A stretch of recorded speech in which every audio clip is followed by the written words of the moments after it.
Hi, welcome to our mini-series on digital strategy.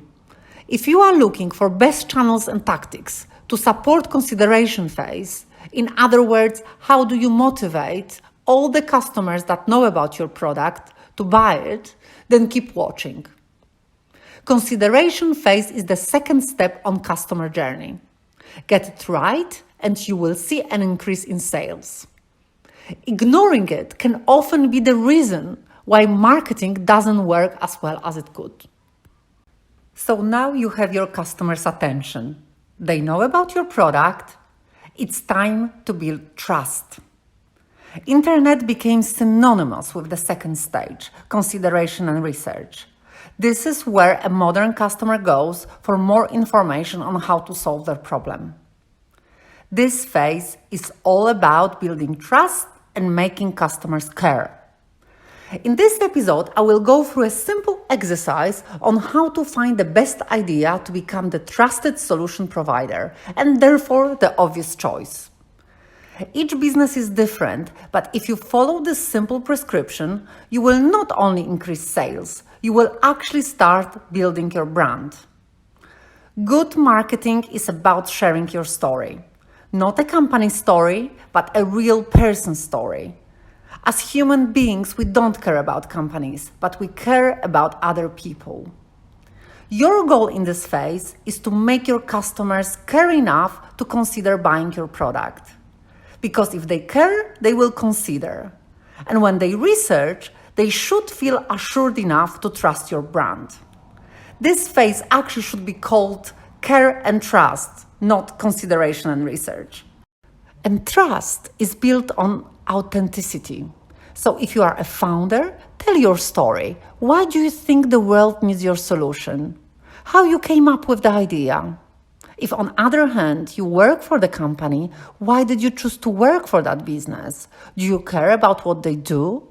If you do, make sure to convey that message and show how you identify yourself with the why. In other words, the company's mission.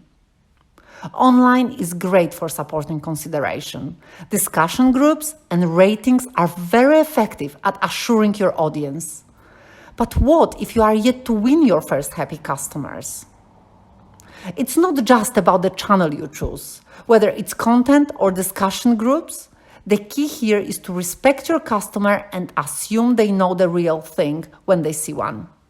Stock photos may look slick, but they will do very little to help your customers get to know you. Same goes for comments and feedbacks. So before you can achieve scale, think about less scalable tactics that will help you share your story and your passion. If it means talking on the phone to the first 1,000 customers in person, then do it. Customers in this phase usually fall into three groups: the yeses, the nos, and the maybes. Having that direct contact at the beginning of the process will give you deep insight into why your customers choose to buy your product. You cannot underestimate the value of that research. And you will get an opportunity to address any blockers to convince the no's and the maybes to buy, and ask the yeses to give you a recommendation or leave a 5-star review. Let's look at an example. A new app has launched. The awareness campaign has worked and there is a significant increase in the number of downloads. Unfortunately, the number of apps uninstalled or failing to convert is also high. The marketer's job here would be to list out all the possible reasons why that may be the case. For example, the app sign-up process is too long. Federation login with Facebook is not working. The claim is not aligned with what the product does on the first glance.